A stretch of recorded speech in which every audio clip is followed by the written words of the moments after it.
All right, thegarb.com here with Evgeni Kogan. Evgeni is the Director of Operations for M-1 Global. We are here at Bally's Casino Hotel ahead of the tournament finals tonight.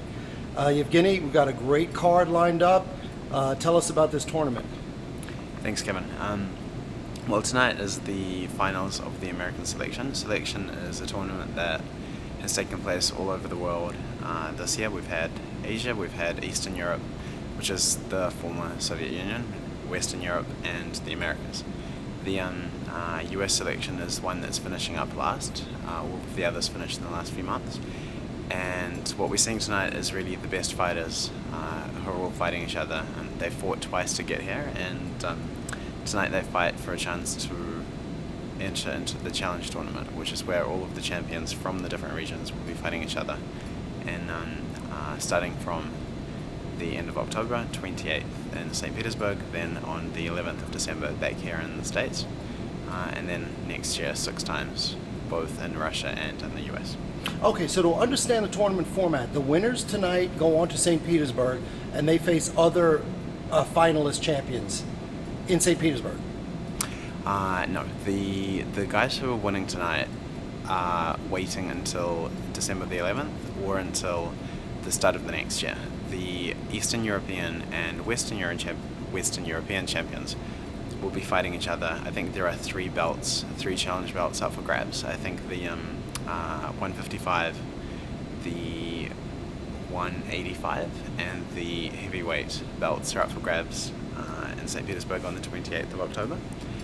And then at least one of the guys that wins the belt is going to come to the States for December the 11th and defend his belt against one of the guys that won tonight in the American selection finals. And then the other American fighters who don't fight this year will be fighting for the belts in the first and the second of the challenges in the next year. Oh, okay, right. So we had the regional winners, and then everybody's going to start facing one another and crown the ultimate champion eventually. Basically, yeah. With selection, or with challenge, sorry, the guys that have become selection champions, they all have to fight each other first, and the guys that have waited the longest get to fight first. So that's sure the way it's played out, and that's the way it's gonna take place. Okay, so M1 is looking to build their brand here in the United States. I mean, you've been doing well in Bally's. The crowds have been good. And and you'll be back at Bally's on December 11th. That's what we expect, yes. Okay, and then we've got some more shows coming up, in the United States. So M1 plans on developing talent here. I know you gave a chance to a lot of these local guys, and they're making the best of those chances. I mean, the guys in the finals, Tom Galicchio's in there, New Jersey product. Pat Bennett, Mike Guerin, these guys from upstate New York. So it's a lot of regional fighters here, and it's a good way for them to make a paycheck. That's obviously based on the East Coast in Atlantic City for the last 4 events. We have tried to get local fighters because it's great for the crowds, it's great for the local fans, and it's good to highlight some of the talent that's in the East Coast. Well, tonight should be a great night of fights. I'm really looking forward to ring announcing it, so we're going to be there in just a few hours. Now, moving on to some other topics. Pretty big story. Jerry Millan is no longer with M1. He said he resigned. What happened with that? Basically, over the last year, starting from the fall of 2009, we've had a lot of restructuring. I've come on board. The positions inside the company have changed slightly, and we've brought a lot of the functions in-house. So essentially, Jerry's, aside from the position he held, Jerry's function was television production, and we now have television production people in Holland that are working in-house. We're taking on a couple more people, so we'll have a complete team that will do all of our television production, again in-house from Holland. So basically, it's been a work in progress for this whole year. We've worked with Jerry on a contractor basis on some of the events where we've needed extra help or his experience, which we valued, and the relationship in that respect is not necessarily over. If we need to bring him back, we'll be talking about doing so. Obviously, his big show experience is great, and it's been great for us in the past. So it's not a done deal, and it's not like we'll never work with each other again. Okay, and moving on to the Fedor speculation. I mean, the fans have been really, the message boards have been burning up with this. I read a lot about that. You pretty much you fueled the speculation with a Twitter post of yours. Shit just got real. What exactly did you mean by that? That was a reference to what was happening in our negotiations with our partners, Showtime and Strikeforce. More than anything else, it's just to, whilst we have no actual solid news for the fans, for the press, it's so that interest maintains. It doesn't specifically mean any outcomes, because at the moment there aren't any, but negotiations with our partners took certain turns, and that was reflected in my Twitter account.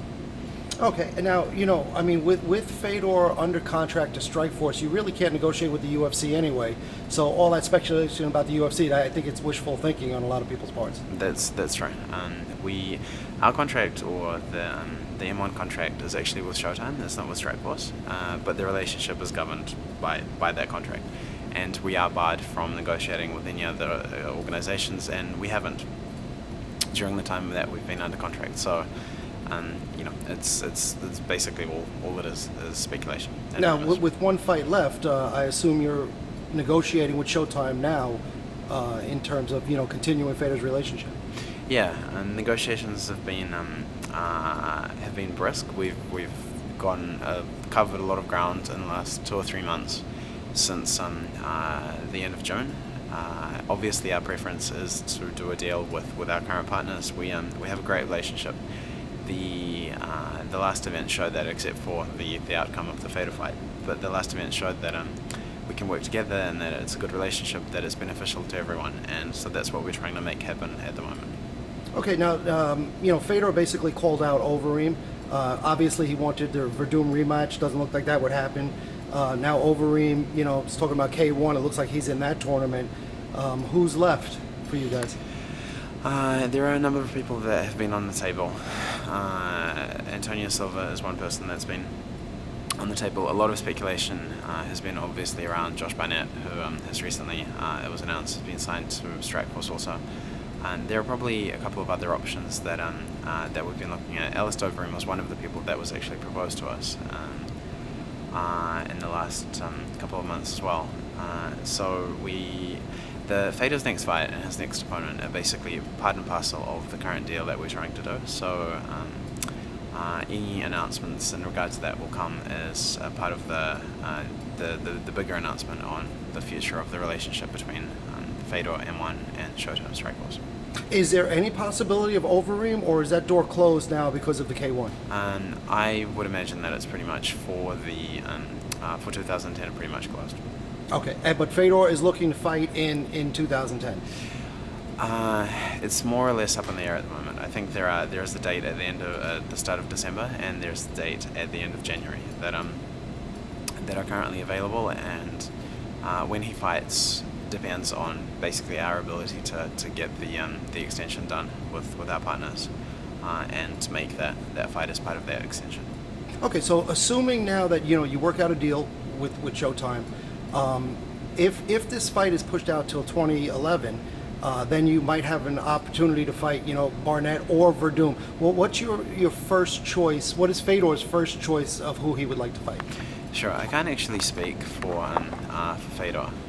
He more in the past and in this time also. He basically to us he says, look, I don't really care. Put me up against whoever is the logical person, whoever Strikeforce Showtime wants, and I'll fight that person. To us, both Barnett and Werdum make lots of sense. They both make sense as a pay-per-view. The current fight, which is left on the contract, is a pay-per-view event. So in fact, from a commerce standpoint, both of those guys make good sense for a pay-per-view fight specifically. Right, because like Big Foot Silva, may not be the caliber of a pay-per-view to headline a pay-per-view fight. I take nothing away from him as a fighter. He's he's obviously shown in the last year that he's made big progress. He's done great things in the heavyweight division in Strikeforce. Simply from a fan point of view, And we've done a number of questionnaires. I've asked people on Twitter, we've done questionnaires on our websites about who the fans would like to see next.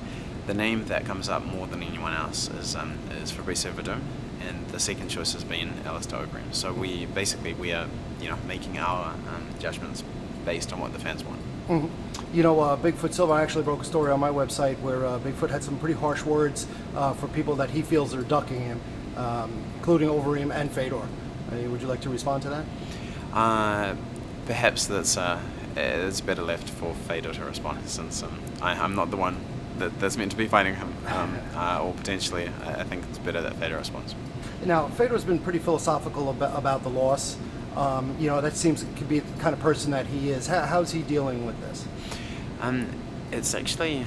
It's pretty paradoxical that someone that has won their whole life was actually really not too upset or fussed about the fact that he lost, but that's exactly what it was like. Fedor has always seen mixed martial arts and what he's done as simply as a sport, and much like any other sport, there are winners, there are losers.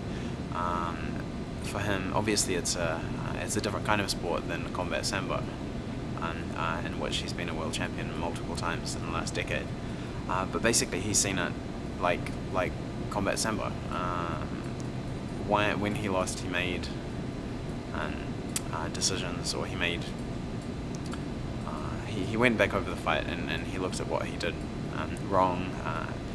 He decided what he is going to change in the next fight, and he just kind of moved on. I think everyone else, fans, people within the industry, were much more upset after his loss than he seemed to be.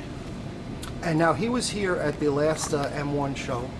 And when I introduced him to the crowd, it was absolute mayhem. The crowd went crazy for him. Any plans to bring him back to any of the future shows here?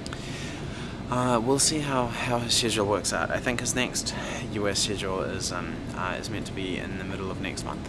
The Electronic Arts MMA game is coming out, and I think the launch of that is the 18th and 19th of October, and he should be in the US then. Obviously, we don't have any events at that time. But the US fans will have a chance to meet Fedor again.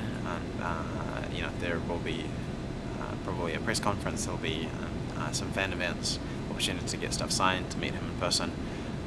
So that will be great. That will be taking place in Los Angeles. In terms of bringing him back to Atlantic City to M1 events, it depends on his schedule. If he's fighting in a month and a half, 2 months, he will be in Skull training, and he won't be flying anywhere. So it all depends on what he's doing with his career. Okay, now there was some speculation, after the fatal loss, people were saying, M1 closed down a bunch of offices and stuff. Can you comment on that?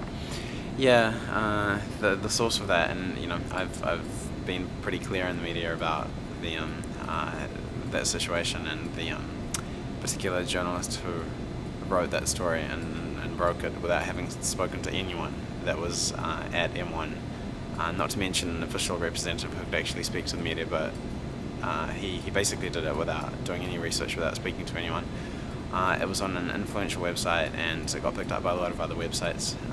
I had to do a lot of damage control over something which was basically a non-story, which is more or less unusual, especially for websites and journalism of this level. But that's what it was, and I think now it's been dealt with. The Dutch office where I work is fine, it's functioning. We are adding staff at the moment. The production staff that I mentioned earlier are being added over the next couple of months, so that for 2011 we have a full contingent of in-house production people for television. And yeah, everything is fine. It's nice to be in Holland. The weather is nice this time of year. It's also nice to come to the US for our events. Yeah, well, that's pretty nice today, actually. Okay, well, Evgeni Kogan, M1 Global, thanks a lot. Kevin, thank you very much.